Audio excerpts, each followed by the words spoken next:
Hi, everybody. So sorry that I'm 15 minutes late starting this live stream. It was a slow morning. What can I say?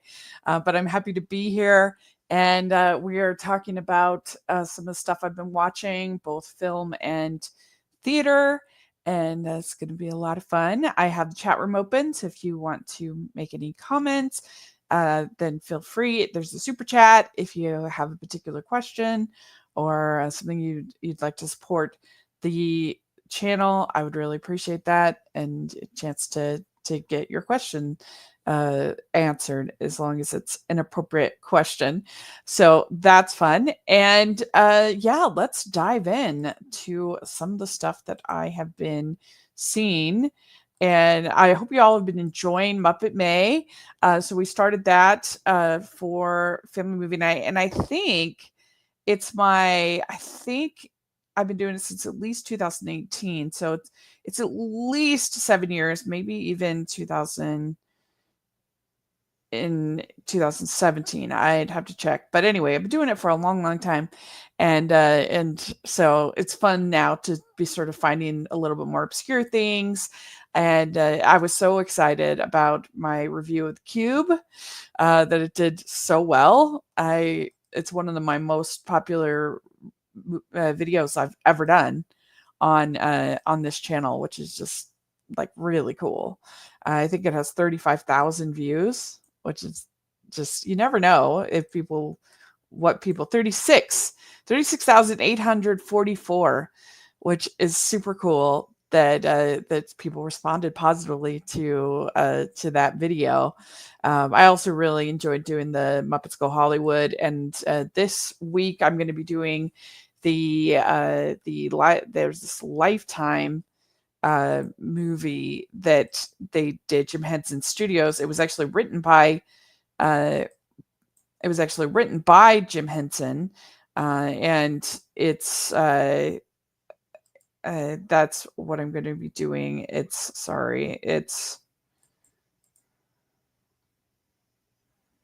the Turkey Hollow. Jim Henson's Turkey Hollow will be. I just couldn't think of the title. All of a sudden, it's a morning. Sorry. Anyway, that's what I'm going to be covering this week for Muppet May, and I love doing Muppet May, so it's very fun to get to do that. It's been a little bit of a lighter time for me as far as movies this last few weeks since I last did the last live stream I did was all about theater because it was my 500th show. But so the last time that I did a movie live stream update was in April. It was April 23rd.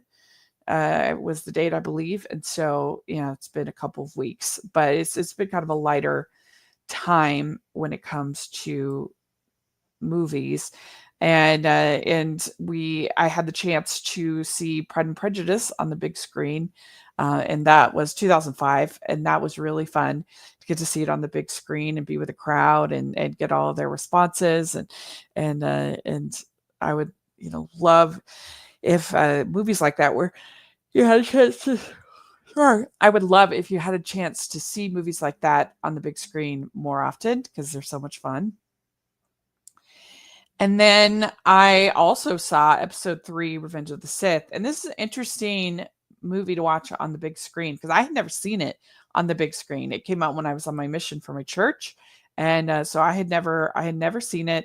And it was fun to get to actually watch it on the big screen. And I think that a movie like the particularly this prequel, I think it benefits because when we sit down to see it now, we know its flaws. When we sit down to see it, we're fully aware, and so you're able to just kind of appreciate it for the good things that it has, and you're not like expecting it to be like a great movie. You kind of know its flaws going into it, and so I don't know. I think that that's part of that makes it a very approachable film. And it does address like some interesting themes. I wish that he did it better. I wish the dialogue wasn't so clunky. I wish that especially everything with Padme wasn't that she becomes this like housefrau. And at one point she was a queen at one point. She was leading the Senate, and she's like always at home, just waiting for Anakin. Like that's disappointing. But it does have its moments. The final fight is pretty well staged, exciting. The the themes of Anakin getting tempted by the promise of protection and safety. That's something that's like a real thing that can be easy to be tempted by. Is that oh, we'll keep you safe, we'll keep your loved ones safe. Therefore, agree to this tyranny, agree to this control, and so yeah, I think that's good. Um, then I saw Thunderbolts, and if you want to check out at the Lampcast, I was joined a whole episode of the guys there talking about Thunderbolts, and we're going to talk about this new name, the New Avengers. I think it's a ridiculous marketing stunt, but whatever. I don't know. This was a movie that I had mixed feelings about. I go kind of midway between it, and I think that I like that they took a risk. I think it's a well-made movie. I think it looks good. I like a lot of these characters. I think they're pretty well acted. So all of that is true. I just wish that it wasn't I just wish that it was like a little bit more fun. It just felt kind of like a slog to me because I it just was so like bleak and existential dread, and I don't know, to me that made it a little bit boring in one note. Like I wanted some variety in the characters, some variety in the dialogue, some variety in the arcs of the characters. They all have basically the same arc except for Sentry. He's the only one that has kind of a different arc. But yeah, I don't know. I just wish that it was a little bit more of your classic Marvel movie, but it's certainly not like terrible. I don't know. I had very mixed feelings about it, it's been interesting to see the response because I think a lot of comic book people are loving it, but I haven't yet to see what kind of the average everyday. I mean, I guess it got a pretty high cinema score, A minus, a decent cinema score. So that's a good sign. It's interesting to see how it does at the box office. If this name stunt did anything, I think it's ridiculous. But yeah, it's at least it's certainly better than a lot of the Marvel movies that have come out lately. But you give something a pass just because it's better than what's been bad? I don't know. I don't know about that. Anyway, mixed feelings on Thunderbolts. Then I saw Another Simple Favor, and I had like very little memory of A Simple Favor. This is one of those movies where I was walking away being like, why was this made? Like, were people clamoring for Another Simple Favor? I don't know. I guess so. But this really does feel like streaming is actually the like good spot for this. That it just it didn't feel cinematic. It felt more like a TV movie aside from the fashion. The fashion is really, really good. And it is a beautiful location in Capri. But I was just not that interested in the story. Like it was too much. Like there were so many ridiculous reveals and twists, and I can see why some people might have fun with that, but at a certain point there has to be like a little bit of grounding. It has to feel like a little bit realistic, and this just like goes off the rails. And so it was just not for me. But I'm not a big fan of like over the top mysteries. I like them to feel a little bit more grounded. Even like the ones for Hallmark, the ones that like are a little bit more, I don't know. I mean, not necessarily realistic because I don't like those, but that at least the characters feel like people I could maybe relate to and not completely ridiculous. I really didn't like The Glass Onion. I didn't like this. If you loved The Glass Onion, then you might like this because that also has like tons of exposition. for the characters to explain all these ridiculous things happening. So if that's your thing, then you will probably like this. And like I said, it does have great fashion. The costumes are incredible. So there's that. But it just wasn't for me. And that's all I've seen recently as far as new movies. I saw the Legend of Ochi, which is a beautiful looking movie. The atmosphere, the character design, it was good enough for me to be in on the journey, but the story could have been better. The script could have been better, but I did recommend it. In the Wedding Banquet, I did not recommend. I really disliked the characters, and particularly uh, particularly the characters Bowen Yang and that Kelly Marie Tran played. They're so selfish, and the movie wasn't funny enough to make up for the fact that these characters were incredibly selfish. So I didn't like that movie as much as some. Not Just Goof I loved. I liked Drop. That was, I thought, entertaining little thriller. I liked The Amateur. I liked Minecraft movie. So I've been pretty positive lately. Warfare was very, very gripping. So yeah, that's kind of what's been going on as far as movies. We've had some fun Hallmark movies lately. We got Hats Off to Love, which was a cute Kentucky Derby themed movie. So that was a new thing. They'd never done that before. I thought it was enjoyable, and it was fun to get to interview Jenna Claire Mason, who is the star of that.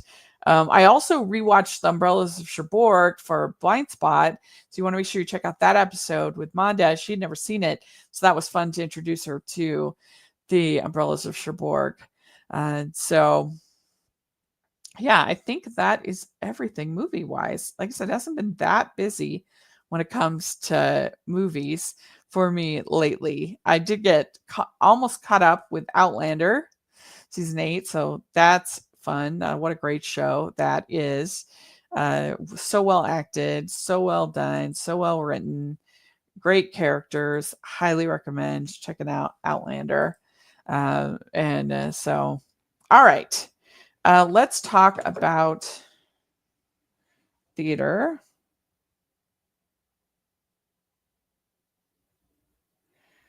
Okay.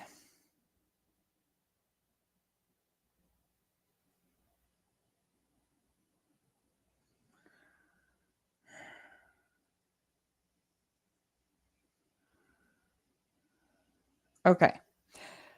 All right. So I saw Bat Boy, the musical, and this was at Salt Lake Acting Company. This is an equity company, professional company. But sometimes their humor, their style of humor isn't my style. They're like really into parody, and it's just not for me. But I didn't know what to expect with this Bat Boy, but then I'd heard good things. And so I decided to go check it out, and it was absolutely great. I loved it. The set, the atmosphere that they're able to create, the live music, the songs I thought were really entertaining. And it's funny, I learned that it was written by Lawrence O'Keefe, who's the same guy who did Heather's the Musical, which I loved, and Legally Blonde, the musical, which I love and adore. So he's an underrated talent, I think, because this was really good. I thought it was funny. I thought it was entertaining. It had some heart to it. The talent was absolutely great. And so, yeah, that was definitely something special that I loved. Then I saw Amelie. This was in a black box at one of the local high schools, Riverton High School. And it was so cool what they're doing there, because the director wanted to give the students a chance to practice performing without a mic. And so he kind of created this black box space and did this smaller show, because last thing they did Harry Potter, The Cursed Child, they did Hadestown, bigger shows. So I really love that this director is thinking of those things and giving his students those experiences. I can see why this musical did not last long on Broadway. None of the songs really stood out that much to me, and there's just not enough story here. Like, it works as a movie because you can really translate the quirkiness and the character, I think, a little bit better than you can on stage. And but there's very little story to Amelie. It's all about vibes, and so I think that was part of the problem. So I didn't love the show. I'm glad I saw it, but I thought the teens were great, so I liked that. Okay, so then I saw Legally Blonde at Heritage. This was the other cast. I'd seen the Tuesday, Thursday, Saturday cast. I saw the Monday, Wednesday, Friday cast, and they were excellent. Really enjoyed it. I mean, this is a small Heritage Theater. It's a small community theater in Perry, Utah, in the middle of nowhere. That's a restored church, and so that's really really fun.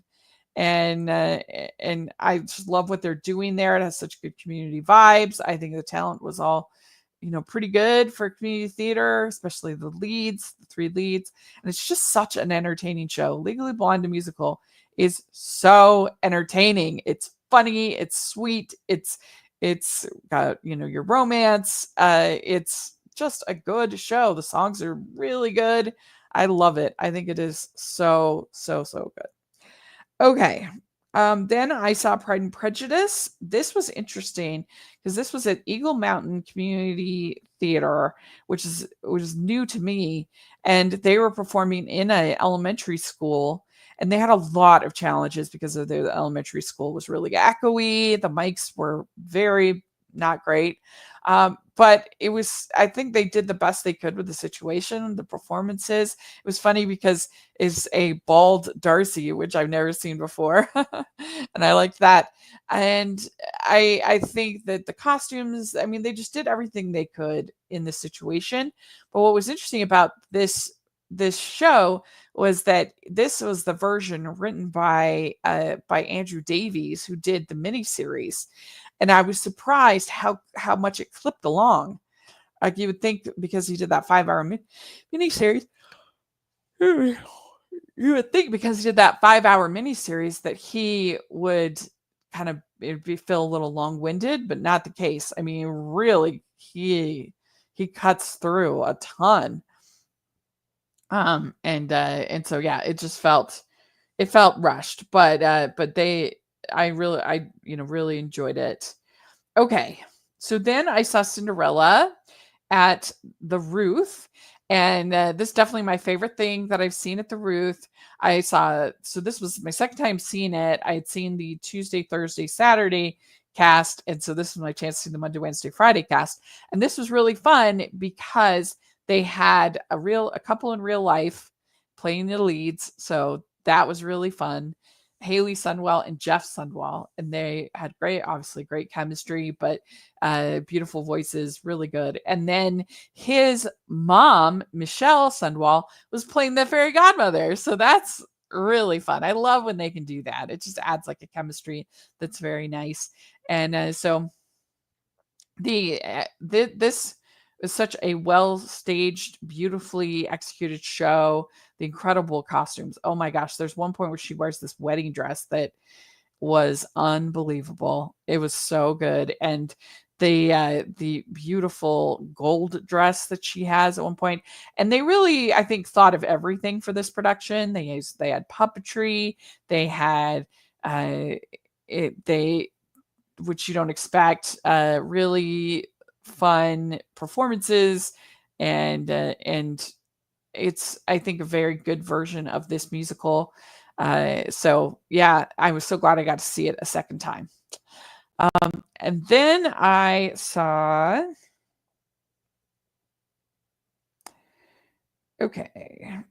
then I saw a play called Be Here Now. This was at Pygmalion Company, and this is also in a black box. And it's a very simple play about this woman who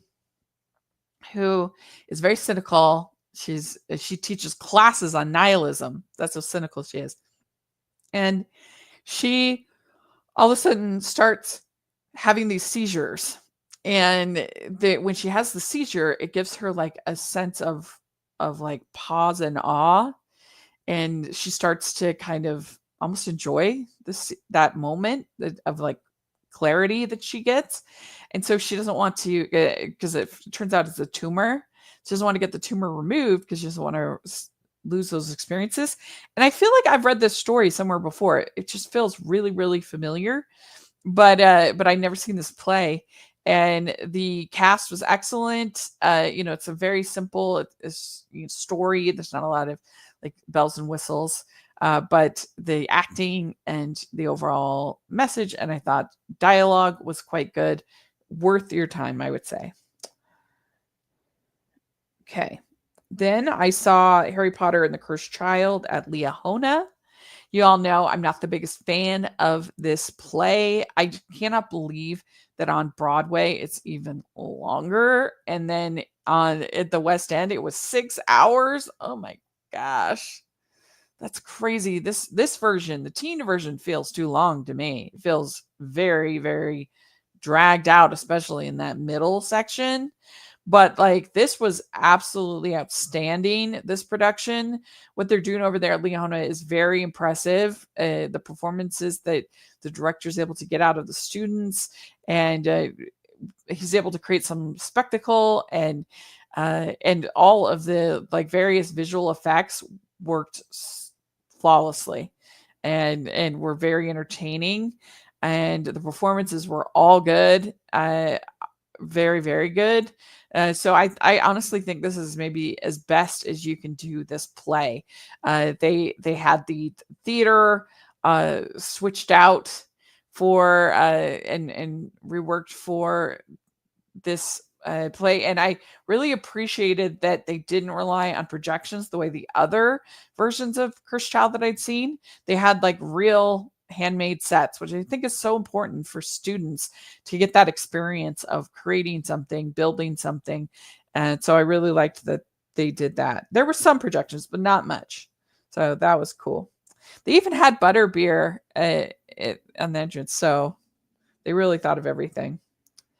Then I saw Waitress at Pioneer Theater Company. And, Waitress is an interesting show because it does a lot of things that I normally don't like. I'm not that big a fan of infidelity stories, of adultery stories. I don't like being manipulated to like root for somebody to be in an affair. Like just because, and a lot of times they present the other partners being this monster, but just because two things are, just because something is bad doesn't mean another bad thing. Two wrongs don't make a right, basically, is what I feel. And so I normally don't like those kind of stories, but I think they never really try to justify it as like Jenna is doing this empowering thing. That's not what it's about. She's obviously, this is like a not healthy choice, but she's at such a low point, and so it's about meeting her at her despair and kind of seeing her pull herself out of that with this baby and what she learns about herself. So it's not really even, I think, that much about the affair. The affair is sort of symptomatic of her overall unhappiness. The songs are really good, and this was a very good production, really good acting, beautifully produced, great sets, great choreography, all of that.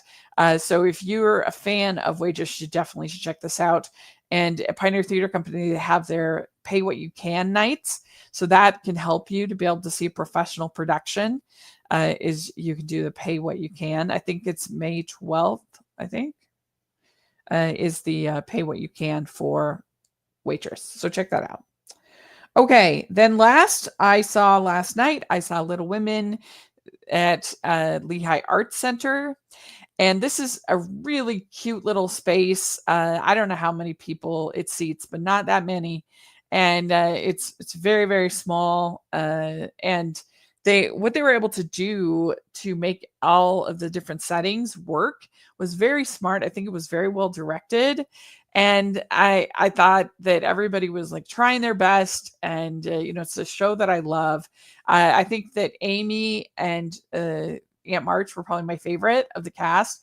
And then I also thought that Joe was really quite good, and she did a good job with her acting. Of you really felt the emotion for her and for her character, and I think that was excellent, and helped you to be invested in what was happening in the story. I thought Professor Bear was good. Yeah, it was very entertaining, and I just love what they're doing there at Lehigh Arts. And so if you are in this area, you should definitely check it out. And they're doing a buy one get one free promotion. I think maybe just tonight, but anyway, you should check that out. And it's cheap anyway, so it's definitely worth your time. And if you get a chance to see Little Women the musical, it's really good. I think that the book, it spends a little bit too much time on the operatic tragedies. That's the only thing I would change. But other than that, I really like the songs. Of course, I like the story, and if you can get that kind of chemistry and that feeling, I think it goes a long way in being entertaining. So that was cool, and it was really neat that a couple people like recognized me, or that I've been able to become friends with, and I just love getting that feedback from them. Somebody said that they wait for my out of theater reactions, the filming in the car. So what's Rachel going to say in her car? Which kind of made me feel good. So I've been posting here on this channel, been posting my weekly compilation of my theater review. So I hope you enjoyed those in as a short. So let me know what you think about that. And like I said, we're going to have Muppet May coming up this weekend. And we've got some cool stuff planned for Disney. Make sure you're following me on all the socials. Me and Stanford have some really fun episodes in the works, and you can be part of polls and other fun things on the social media. Also, you want to make sure that you're following me on Patreon, because even if you're just a free member on Patreon, you can vote in our polls there of what episodes you want to see. So definitely please check out that. And if you become a paid member, you can be part of our watch-alongs and Q&As and other benefits. You can be part of bonus episodes, early episodes, ad-free, all of that fun stuff. So please, please, please check out the Patreon. I would really, really appreciate it. And the merch store got lots of fun movie-inspired merch, romance-inspired merch. Check that out. I would really appreciate it. And we also got the latest Signed, Sealed, Delivered movie over at Hallmark. You definitely should check that out. Hallmark, they like completely dropped it. It was ridiculous. They didn't even have a poster for it, which made me mad. But it was a pretty good movie. I thought it had a good letter at its core, and a nice character arc, particularly for Oliver, in forgiving his dad, Joe, and kind of reconciling with the flaws of his father as he's about to become a father. I thought that was very effective. And like I said, the letter was good. If you haven't seen the Signed, Sealed, Delivered movies, they are really good. They're the best. They're some of the best things that Hallmark has made. And so definitely you want to check that out. And yeah, that's, I think, everything that we have going on. Again, let me know what you think. And hope you're doing well. And we'll talk to y'all later. Bye.